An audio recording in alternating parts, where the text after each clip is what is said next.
Bonsoir, bienvenue à La Facture.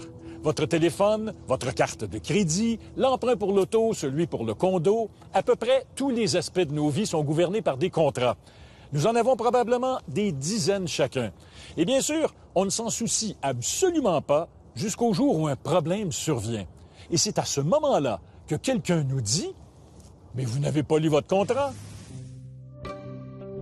Quand j'ai pris l'assurance, j'ai compris que j'étais couvert en totalité pour le véhicule. Ça m'a donné un mal de tête lire ce contrat. De longues phrases, des non-sens, des répétitions. Mais là, j'ai pas été tout lire les clauses, même qu'il y a des clauses qui sont à l'endos du contrat que j'ai jamais lu. Là. C'est clair que ces contrats-là ne sont pas faits pour être lus et compris. Fait que là, je me suis dit, il y a peut-être sûrement une erreur. Le système est injuste, tout le monde le sait. C'est sûr qu'il va falloir que je me défende.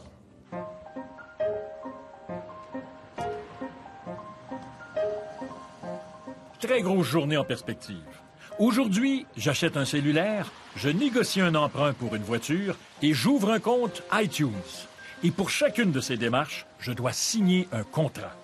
Je vais donc faire ce que chacun de nous devrait toujours faire. Je vais lire ces 3 contrats et tenter de les comprendre. On parle de contrats avec 4, 5, 6, parfois 14, 20, 25 pages. Marie-Annick Grégoire enseigne le droit à l'Université de Montréal. Les contrats qu'on a maintenant, les contrats que vous signez, vous et moi, à 99,9 %, ce sont ce qu'on appelle des contrats d'adhésion. Donc, ce sont, en fond, des contrats qui sont déjà écrits et qui vous sont imposés par des grandes entreprises. Vous n'avez aucun contrôle sur le contenu du contrat. Commençons par le cellulaire. Je me rends dans une boutique Rogers sans fil au centre-ville de Montréal. J'en ressors avec le contrat général que fait signer Rogers à ses clients pour tous ses services. Un contrat qui ressemble beaucoup à d'autres contrats de ce type. Je vais lire les contrats au bureau. J'y serai plus tranquille. Nous allons minuter le temps qu'il me faut pour lire ces contrats. Et tout ce que je ne comprends pas, je le surligne. Et ce que je dois constater, c'est que je m'y perds. Écoutez bien. Alors, je vais lire une phrase juste pour le fun. Une disposition importante correspond aux services compris dans le service à durée déterminée et à toute restriction d'utilisation de ces services, aux frais mensuels minimum pour le service à durée déterminée, à la période d'engagement du service à durée déterminée, au montant et au calcul des frais de résiliation anticipés tels que définis ci-après, indiqués dans l'entente de service pour ce service à durée déterminée, et aux frais de déverrouillage d'appareil indiqués dans votre entente de service pour ce service à durée déterminée. Si moi j'écris une phrase comme ça, là, je pense que je perds ma job.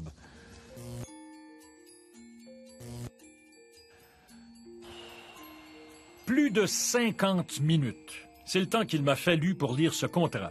Et j'ai bien dit lire, pas comprendre. Il y a des choses inquiétantes là-dedans, mais j'ai pas compris. Il n'y a pas vos noms dessus, là. Il n'y aura aucune publication. Mais se pourrait-il que ce soit moi qui ai un problème à comprendre ce genre de contrat? À l'Université de Montréal, 12 étudiants de Marie-Annick Grégoire acceptent de nous aider. Ils vont se soumettre à un test de compréhension sur le contrat de Rogers.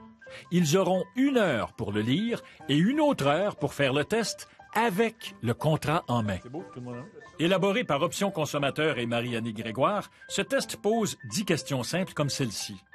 Il y a un mois, j'ai conclu un contrat de téléphonie de 2 ans avec Rogers qui m'a fourni un téléphone d'une valeur de 400 $. Je viens de perdre cet appareil. Dois-je le rembourser? Ces étudiants de première année viennent de terminer leur cours de droit des contrats. Ils comprendront sûrement mieux que moi le contrat de Rogers. Pendant ce temps, passons à la 2e étape de ma journée. Pour acheter une voiture, je dois la financer. Et ça signifie signer un contrat de vente à tempérament. Alors, je vais lire ce contrat de la Banque Scotia que vous-même pourriez signer chez un concessionnaire. Valeur de reprise nette. Aucune idée de ce que c'est. Privilège sur reprise en faveur de... Aucune idée de ce que c'est.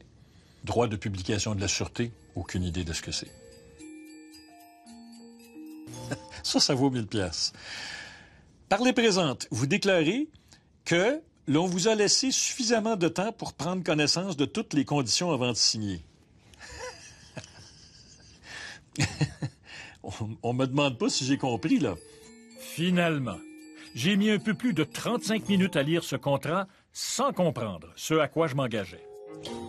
À l'Université de Montréal, les étudiants viennent de finir de lire le contrat général de Rogers. Ils commencent le test. De mon côté, Je lis un troisième contrat.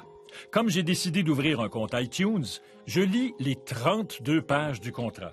Et celui-ci bat tous les records. Je mets 1h20 à le lire. Les phrases écrites dans ce contrat-là ne sont pas incompréhensibles. Elles sont compréhensibles.